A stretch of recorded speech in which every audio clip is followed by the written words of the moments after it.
Hello, fellow achievers. You know what? I just thought about it that God does not make spare parts. Think about it. There's no spare part for my eye, and there's no spare part for me either. There's no other Benjamin. I am created uniquely for a specific assignment. And if I'm not doing it, something is falling apart. And you too are a tool uniquely designed for something. It's time we identify which tool we are, because then, as we reinvent, we go out there and do that thing we were designed for. Which tool are you? Let's find out.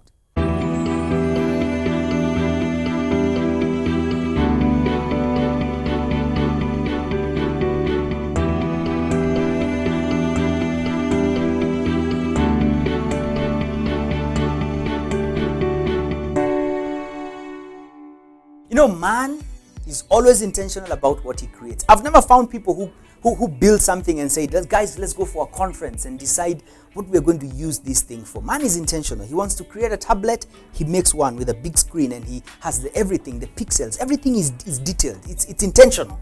He knows what he wants to do. How about God, who creates tools? But the tools he creates are me and you, men, women, that are out there to go and do something. And like I shared, God does not have spare parts. Tell me where you can buy a spare eye. They are not there, because he's perfect in what he does. Is intentional, and he sends it out to do what it wants. So when we talk about reinvention, away with the big word and easy with in with the small words, how do I identify which tool I am? Now that he has created me as a tool, how do I know which tool I am? Number one, just do something. It's the easiest. Just get your hands onto something and do it. As you do it, you will identify several things. One is that you're not excited about doing certain things, but yet other things really excite you, and you have energy and you can keep doing them. You're excited about waking up and doing them. And not only that, but it's also that some things you succeed and you do well. People tell you, wow, you did well, that was good, we want you to do it again. Doing something allows you to also identify what your hands are good at. You know, our gifts do not come fully made and ready to go. They need some development. Footballers become good when they play more. There are people who just realize they can't do well. Like for me, completely hopeless when it comes to football. The time I played, it hit me on the face. I said, that was my dues. I paid them. That's it. Never playing football again. But there are people who just kind of dribble the ball and they are good at it. What is it that you do and that for you just find your flow? That's a big clue that you should not take for granted, because doing something is the first thing under identifying which tool you are. What do you do well when you do something? The second thing is listening. Now, listening is in two ways. There's listening inwardly and there's listening outwardly. Let's tackle listening inwardly. You know that there's a voice within you that tells you you can do a certain thing. Or it's almost like a call, like an urging, like a pulling towards a certain thing. You feel you're drawn towards that. Do not ignore that voice. Follow through. And as you follow through and do step number one, which is doing something, you actually realize that you're good at it. So combining the two, that I feel called to do this, I feel an urging to do this, and actually now going and doing it and find that you're succeeding, that's a big tip right there. And you should follow through. But then again, listening inwardly is so much about instinct. Instinct is knowing within that you know something. Someone said that instincts is facts that are just below where you can access them. Just below where you can access them. And it's a big part towards understanding and identifying who exactly you are as a tool. Now let's go to listening outwardly. Now I have buddies, so do you. I have friends who tell me, hey, Benjamin, this thing you do very well. Benja, we need your help here. Benja, we need your help here.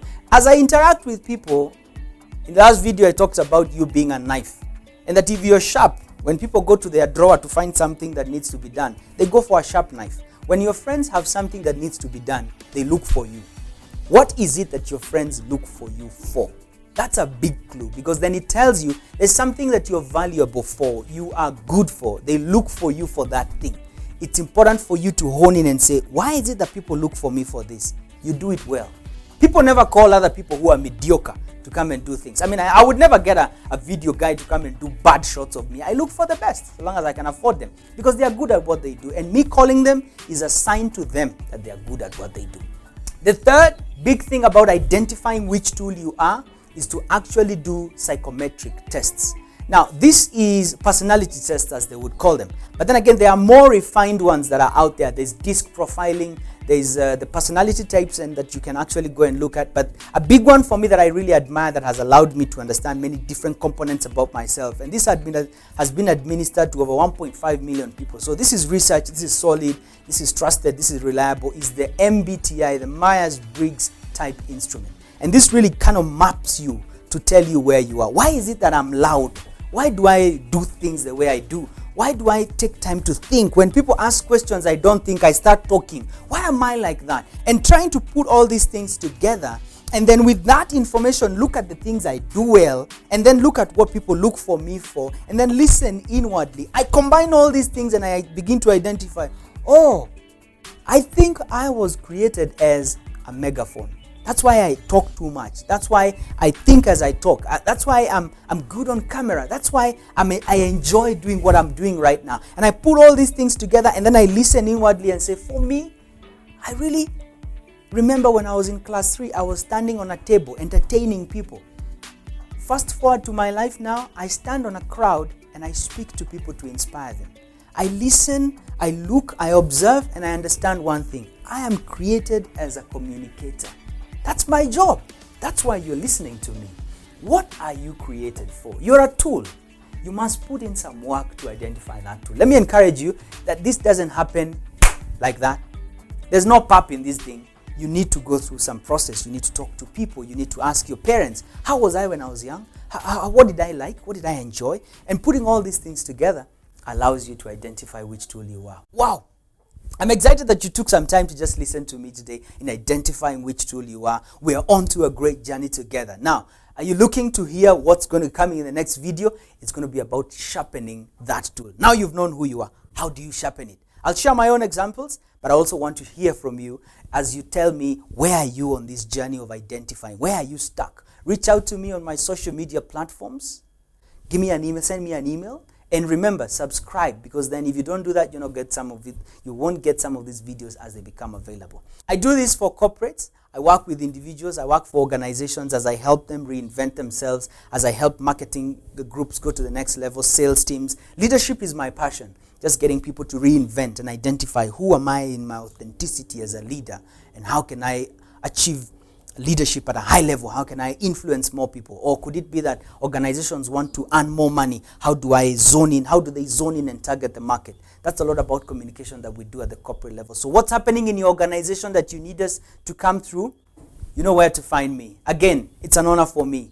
Kamoye Benjamin, helping leaders reinvent themselves intentionally.